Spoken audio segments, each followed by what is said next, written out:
दोस्तों, महाराष्ट्र सरकार के मंत्री नवाब मलिक की मुश्किलें कई गुना बढ़ गई हैं और लगातार दूसरे दिन कोर्ट में जो कुछ हुआ उसने नवाब मलिक की हालत ही खराब कर दी है।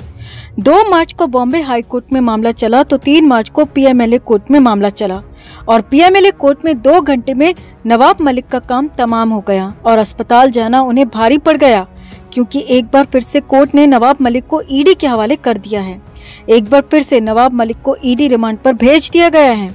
तो अस्पताल और बीमारी की आड़ में जो नवाब मलिक ईडी के लॉकअप और पूछताछ से बचना चाह रहे थे, वो मलिक अब अपने ही बुने जाल में एक बार फिर से फंस गए। तो क्या हुआ कोर्ट रूम में, क्या है पूरा अपडेट, सब कुछ आपको बताते हैं।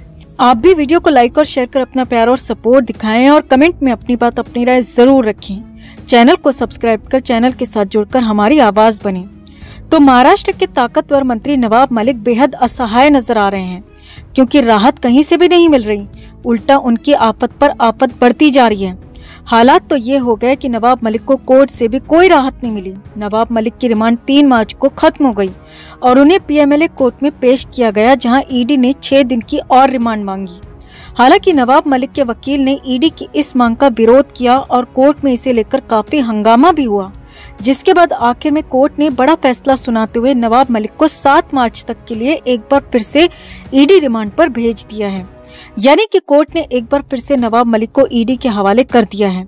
अब इस फैसले से करीब 2 घंटे तक बहुत कुछ हुआ। 2 घंटे तक नवाब मलिक केस में कोर्ट में खूब दलीलें हुई, खूब पलटवार हुए और अंत में कोर्ट ने फैसला दिया कि मलिक को 7 मार्च तक ईडी के लॉकअप में रहना पड़ेगा और ईडी के अधिकारियों के सवालों का सामना भी करना पड़ेगा। सबसे बड़ी बात यह है दोस्तों कि नवाब मलिक का अस्पताल जाना ही उन पर भारी पड़ गया, क्योंकि हो सकता है कि अगर मलिक पहली रिमांड में ही ईडी के सवालों के जवाब दे देते और अस्पताल में भर्ती न हुए होते तो कोर्ट उनकी रिमांड न बढ़ाती, मगर मलिक का दाव खुद उन पर ही भारी पड़ गया। अब कोर्ट रूम में क्या कुछ हुआ वो भी आपको बताते हैं। तो ईडी की तरफ से पेश हुए एएसजी अनिल सिंह ने कोर्ट को बताया कि नवाब मलिक को बीच में अस्पताल में भर्ती कराना पड़ा और करीब 4 दिन इसमें लग गए, जिससे पूछताछ हो ही नहीं पाई और 6 दिन की रिमांड की और जरूरत है, तभी ठीक ढंग से सवालों के जवाब लिए जा सकेंगे। अब इस पर तुरंत ही नवाब मलिक के वकील अमित देसाई ने कहा कि ईडी अस्पताल जाकर भी पूछताछ कर सकती थी, लेकिन ईडी के अधिकारियों ने ऐसा नहीं किया और अब गलत तरीके से नवाब मलिक की रिमांड बढ़ाने की मांग कर रहे हैं। इसके बाद एएसजी अनिल सिंह ने कोर्ट को बताया कि अभी कई सारे लोगों से पूछताछ करनी है, कई सारी जानकारियां जुटानी है और कई ट्रांजैक्शंस की डिटेल्स भी देखनी है, इसीलिए ये रिमांड बेहद जरूरी है। अब इस पर नवाब मलिक के वकील अमित देसाई उखड़ गए और अमित देसाई ने कहा कि हमने रिमांड की पिछली सुनवाई में जो कहा था वो बात सच साबित हो रही है और ज्यादा से ज्यादा रिमांड पर रखने की कोशिश ईडी कर रही है। अमित देसाई ने कोर्ट में बताया कि इस मामले के खिलाफ वो मुंबई हाईकोर्ट जा चुके हैं, इसीलिए अब नवाब मलिक की रिमांड बढ़ाने की कोई आवश्यकता नहीं है। अमित देसाई ने उखड़ते हुए कहा कि अब कोर्ट पर है कि वो जमानत दे या फिर रिमांड बढ़ाती है। तो इस पर तुरंत ही ईडी के एएसजी अनिल सिंह ने कहा कि जमानत मिलने पर सबूतों से छेड़छाड़ हो सकती है, ये मामला बेहद हाई प्रोफाइल है और अगर जमानत मिल गई तो कहीं न कहीं सबूतों के साथ हेराफेरी होगी, जिससे केस का रुख ही बदल जाएगा। अब करीब 2 घंटे तक इस मामले में गर्मागर्म बहस हुई। कोर्ट में तीखी बहस चली, दोनों पक्षों ने अपनी अपनी दलील दी और अंत में नवाब मलिक का अस्पताल जाना ही उन पर भारी पड़ गया।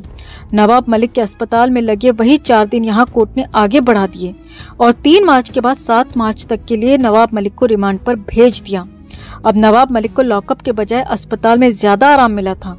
अस्पताल में वो बेहतर महसूस कर रहे थे, लेकिन उनकी यही बेहतरी, यही आराम उन पर भारी पड़ गया और सिर्फ 2 घंटे में इस बार काम तमाम हो गया और एक बार फिर से उन्हें रिमांड पर भेज दिया गया। अब हालात ये हैं कि नवाब मलिक का बचना काफी मुश्किल दिख रहा है, क्योंकि ईडी ने पहले 300 करोड़ का एक मामला खोला, जिसके बाद एक 200 करोड़ के मामले को भी उजागर किया और भी कई आरोप ईडी ने लगाए। मलिक के बेटे को भी समन भेजा गया है और अगर ईडी जल्द से जल्द सबूत जुटा लेती है, गवाह जुटा लेती है, तो फिर नवाब मलिक के लिए ये केस गले की फांस बन सकता है और यही फांस जैसा हल कोर्ट में भी दिखा। अब कोर्ट में भी नवाब मलिक और उनके वकील बेबस नजर आए। तो आपका क्या मानना है दोस्तों, क्या ईडी नवाब मलिक को जानबूझकर परेशान कर रही है या फिर नवाब मलिक के खिलाफ बिल्कुल सही एक्शन लिया जा रहा है? आपका क्या मानना है? कमेंट में आप भी अपनी बात अपनी राय जरूर रखें और वीडियो को लाइक और शेयर कर अपना प्यार और सपोर्ट भी जरूर दिखाएं। तो नवाब मलिक केस में हम आपको लगातार अपडेट दे रहे हैं। सोमवार यानी कि 28 फरवरी को नवाब मलिक को जेजे अस्पताल से डिस्चार्ज किया गया था और फिर से ईडी के मलाड स्थित ऑफिस के लॉकअप में लाया गया। अब नवाब मलिक से इंटेंस पूछताछ जारी है, सवालों का सिलसिला जारी है। हालांकि ईडी सूत्रों के मुताबिक नवाब मलिक ने अब तक कुछ खास बताया नहीं है और ईडी ने कोर्ट तक में कह दिया है कि नवाब मलिक पूछताछ में सहयोग नहीं कर रहे हैं। लेकिन इससे नवाब मलिक के अंदाज पर, उनकी सेहत पर कोई फर्क नहीं पड़ा है। उल्टा नवाब मलिक तो नए तेवरों के साथ पलटवार को तैयार हैं और यहाँ तक कि मलिक ने तो अपनी तरफ से शुरुआत भी कर दी है। लेकिन ईडी ने 200 करोड़ वाला बड़ा महासबूत ढूंढ निकाला है। अब मलिक का नया एक्शन क्या है, मलिक क्या कर रहे हैं, वो भी आपको बताएंगे। लेकिन पहले ईडी का 200 करोड़ी सबूत देखो और समझो। तो नवाब मलिक पर ईडी ने तेजी से शिकंजा कसते हुए बांद्रा कुर्ला के एक प्रॉपर्टी का पता लगाया है। जी हाँ, बांद्रा कुर्ला अब असली जंग का मैदान बनने जा रहा है। ईडी का दावा है कि बांद्रा कुर्ला में नवाब मलिक के परिवार का एक बड़ा प्लॉट है और इस प्लॉट की कीमत 200 करोड़ रुपए है। जी हाँ, ईडी ने बड़ा दावा किया है कि 300 करोड़ वाले मामले के अलावा ये बड़ा और नया सबूत उनके हाथ लगा है। ईडी सूत्रों के मुताबिक नवाब मलिक के बेटे फराज की Touchwood real estate private limited company में 25% की हिस्सेदारी है और ये प्लॉट उसी से संबंधित है। ईडी ने बड़ा दावा किया है कि ये प्लॉट साल 2006 में खरीदा गया था और 3 बार में इसका भुगतान किया गया। ईडी अब ट्रांजैक्शन से जुड़े लोगों से पूछताछ कर रही है। इसके अलावा टचवुड रियल एस्टेट कंपनी की बैलेंस शीट की स्क्रूटनी से ये भी पता चला है कि नवाब मलिक के बेटे की कंपनी ने एसोसिएट ग्रुप ऑफ कंपनीज के साथ भी 12 करोड़ 70 लाख का लेन देन किया है। और बड़ी बात यह है कि ये 300 करोड़ वाले मामले से अलग बताया जा रहा है। पूरे मामले को आसान भाषा में देखिए और समझिए।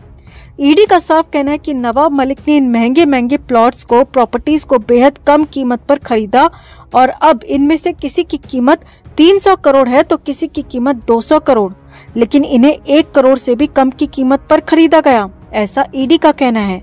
ईडी का ये भी कहना है कि सब कुछ नियमों को तोड़कर, नियमों को अपने हिसाब से मोड़कर और डी गैंग के लोगों के साथ मिलकर किया गया। और अब 200 करोड़ के इस मामले के नए मामले के सामने आने से नवाब मलिक के साथ ही उनके बेटे फराज की भी मुश्किलें बढ़ना तय हैं, क्योंकि अब ईडी ने दावा किया है कि उनके पास 200 करोड़ वाले इस मामले में बहुत बड़ा सबूत या कहें कि महासबूत हाथ लग चुका है, जो कि नवाब मलिक को कहीं का नहीं छोड़ेगा।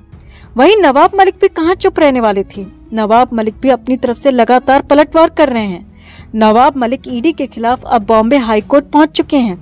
नवाब मलिक ने बॉम्बे हाईकोर्ट तक पूरे मामले को पहुंचा दिया है। हाईकोर्ट में साफ साफ कहा है कि उनके खिलाफ दायर इस केस को तुरंत ही रद्द किया जाए। उनकी गिरफ्तारी अवैध तरीके से हुई है, उनकी इस गिरफ्तारी को भी तुरंत खत्म किया जाए और तुरंत इमीडिएट प्रभाव से उन्हें यानी कि नवाब मलिक को रिहा किया जाए, क्योंकि ये गलत तरीके से और गैर कानूनी तरीके से हो रहा है।